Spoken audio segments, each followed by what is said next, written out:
In the quiet, peaceful woods around southwestern Vermont, the people believed mysterious, dark forces are responsible for numerous strange occurrences and disappearances. The woodlands around Glastonbury and the surrounding towns, including Bennington, Woodford, Shaftesbury, and the ghost towns of Somerset and Glastonbury, have long been the locations of unexplained and unsettling events, including a 5-year string of unexplained disappearances between 1945 and 1950. Once a thriving logging community, Somerset and Glastonbury were unincorporated in 1937 after all the trees in the surrounding area were depleted and the town's economics withered. Shortly after, in 1945, people began disappearing from Glastonbury with such frequency that the area was dubbed the Bennington Triangle. The first notable disappearance occurred on November 12, 1945, when an accomplished outdoorsman and hunting guide named Middy Rivers went missing while leading a team of hunters through the surrounding mountains. After the 74-year-old became separated from the group, an 8-day search was launched, but other than the rifle cartridge, no other evidence was ever found to indicate where Rivers might have gone. In the 5 years that followed, 4 more people went missing around the mountain with an eerie regularity. Paula Jean Weldon, an 18-year-old sophomore at Bennington College, set out to hike the long trail on December 1st, 1946, and was never seen again. Authorities promptly launched a search, but despite hundreds of local volunteers, the assistance of New York and Connecticut law enforcement, and even the enticing offer of a $5,000 reward, no trace of Weldon ever turned up. Exactly 3 years to the day after Weldon's disappearance, a man named James Tedford vanished, seemingly into thin air, while on board a bus traveling down Route 7 directly through Bennington Triangle. A veteran and resident of Bennington, Tedford had taken a bus into St. Albans to visit relatives. He boarded a local bus to return home, but he never got off in Bennington. Eyewitnesses, including the bus driver, confirmed that he had not gotten off at the preceding stop, and his luggage and timetable was still on board the bus. Not a single passenger had any idea what might have happened to him in the time between the last stop and the bus pulling up in Bennington. In October of the following year, an 8-year-old boy named Paul Jepson tragically became the 4th person to disappear in the Bennington Triangle. The Jepson family worked as caretakers for a nearby dump, and on October 12, 1950, young Paul had accompanied his mother to work.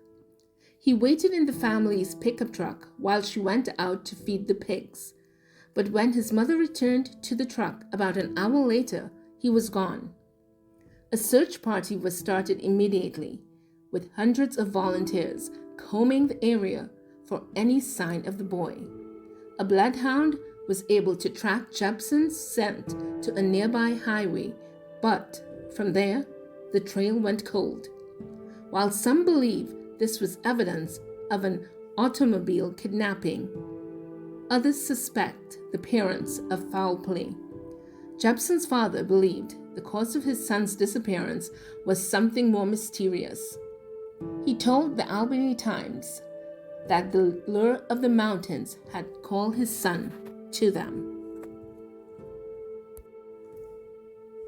Frieda Langer was the last person to disappear in the Bennington Triangle. On October 28, 1950, while hiking with her cousin, Herbert Elsner, around the Somerset Reservoir, she accidentally fell into a stream. Langer told her cousin to wait while she returned to their camp for dry clothing, but she never made it back to the campsite.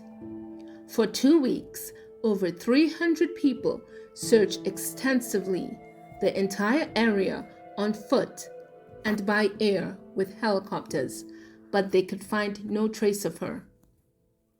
Unlike the other disappearances, however, Langer was the only missing person whose remains were discovered. On May 12, 1951, her body was found in an open area near the very same Somerset Reservoir where she had first gone missing, and which had been thoroughly searched following her disappearance. There was no evidence to indicate a cause of death, and no way to explain why she wasn't previously discovered or how she might have ended up back at the reservoir after the initial search had taken place. After 1950, the mysterious disappearances seemed to come to a stop. But it's not just the disappearances that have made people skittish about the area over the years.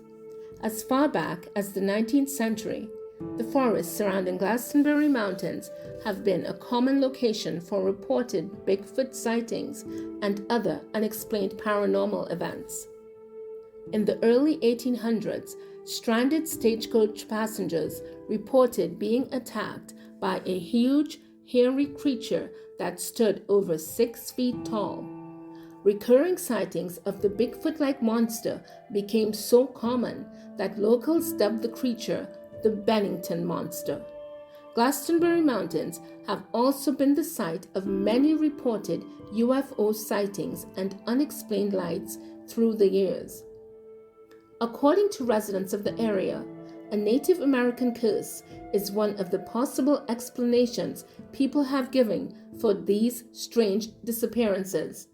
Some versions of Native American lore indicate that Glastonbury Mountain is home to a malevolent stone that swallows whole those unlikely enough to run across it. Others suggest the land is cursed because it is the site where all 4 winds meet. Still, more theories suggest a more practical explanation, such as the existence of a serial killer who stalked the Bennington area in the mid-20th century. While there is no shortage of possible theories, only one thing is known for sure: these 5 missing person cases remain unsolved today.